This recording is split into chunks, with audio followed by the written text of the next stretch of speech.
That's what she was looking at. She'd never seen it because her eyes could only see the world in which God dwelt. That's all.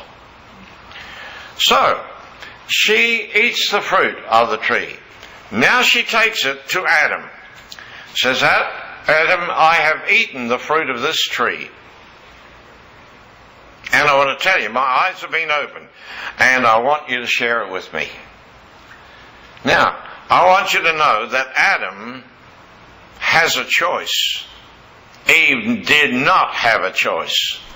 She is deceived. Adam is not deceived. Adam never talked to the serpent, never, and Adam could not be deceived. Why didn't the serpent come to Adam in the first place? Because he was smart enough to know he couldn't deceive him. Adam was Christ. Adam was Christ. Couldn't be deceived. So, she takes the fruit to Adam and says, I've eaten this, now I want you. So Adam takes the fruit in his hand, but see, he has a choice. He could have said, Eve, you know you've been a wonderful wife. You really have. I mean, you're the best wife that I know. You know. But you know what God said? He said, the day you eat the fruit of that tree, you will die. And I want to tell you, Eve, I'm sorry, but I'm not going to touch that fruit. Now, if he had have said that, and if he had have done that, we wouldn't even be having this meeting here today. You realize that? Why? Because there would never have been redemption. But because Adam was Christ, he could look down through the years, through the centuries, to a time when he could see that this thing could be reversed. A little bit like Noah and the ark. You know that the ark came down on Mount Ararat? Do you know what Mount Ararat means? It means the curse reversed. God said, I'm not going to curse the earth anymore. And I'm going to put a rainbow up there to remind you that that's my decision. So, he could see that there was a time when this thing could be reversed and that redemption could come to the woman. In order for him to save the woman, because he was Christ, he knew the importance of that. Because remember, the woman became the living soul. And we all became the living soul. I mean, we all became the woman. You understand this? All you men, as well as women, we all became the woman.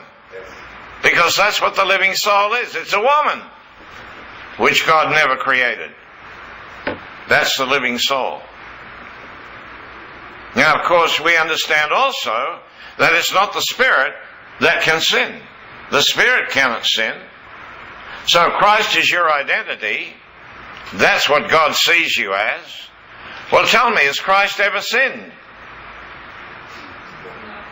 No? Well, if Christ has never sinned, then you've never sinned. Because that's who you are. Come on, you understand this? If Christ is your identity, you've never sinned. What is sin? Your soul. So under the Old Testament system, the soul that sinneth, it shall die. So death was all it could look forward to. Well, it didn't have any life to start with. The soul doesn't have any life in itself. But you see, the soul is that other part of us which was really taken out according to Genesis 2 verse 21 and 22. But the truth is that is an allegory that is not literal. But Christians have taken it to be literal. And they've said, now we're separated from God because of our sin. So we are now separated from God, and there's Adam over there and we're over here. Kind of, the same sort of thing. So Adam is Christ, but we're out here. And so we have that concept, and that's what we have lived with, and today that's what has held us from becoming what God wanted us to be. So now, what are we going to do here? Well, Adam became one with the woman. This is atonement. He became one with the woman in order for the woman to be redeemed. You understand? There could be no redemption unless the woman is redeemed, because we all became the woman.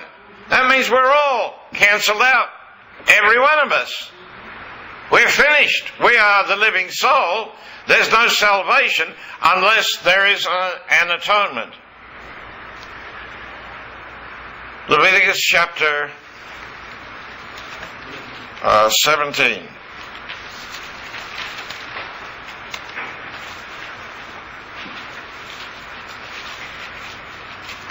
And verse 10. And whatsoever man there be of the house of Israel, of the strangers that sojourn amongst you, that eateth any manner of blood, I will set my face against that soul that eateth blood, and will cut him off from among my people. Why? Because the life of the flesh is in the blood. It was the body of the animals that were brought into the temple, that were burned on the altar, that was the atonement. It was not the body of the animals, it was the blood. Because the life is in the blood. And he said, I've given it to you on the altar. The blood on the altar is the atonement, not just the animal body. So he says, I don't want you to eat blood. If you eat blood, he said, I'm going to cast you out. Why? Because that is a sign of your mortality. If you are a mortal human being, your life is in your blood.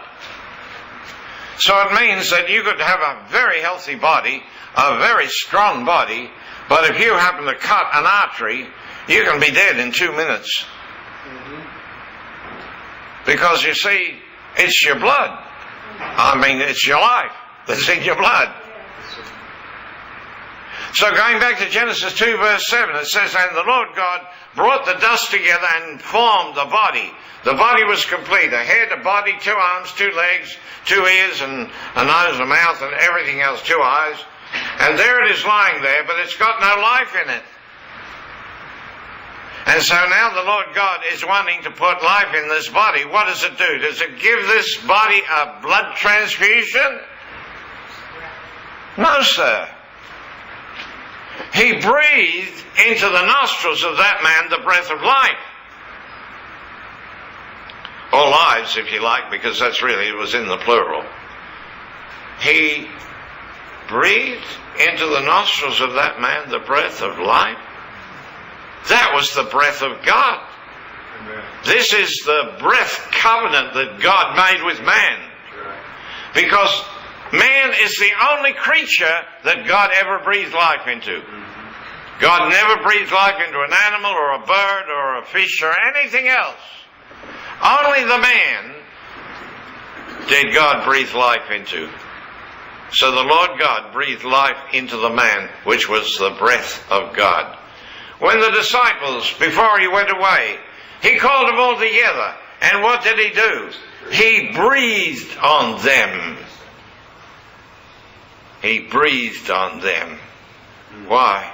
Because he wanted them to become free from life in the blood. So you see, it says here in verse 11, for the life of the flesh is in the blood. And listen to what he says. I have given it to you upon the altar to make atonement for your soul. For it is the blood, not the animal, it is the blood that makes atonement for the soul. A life for a life.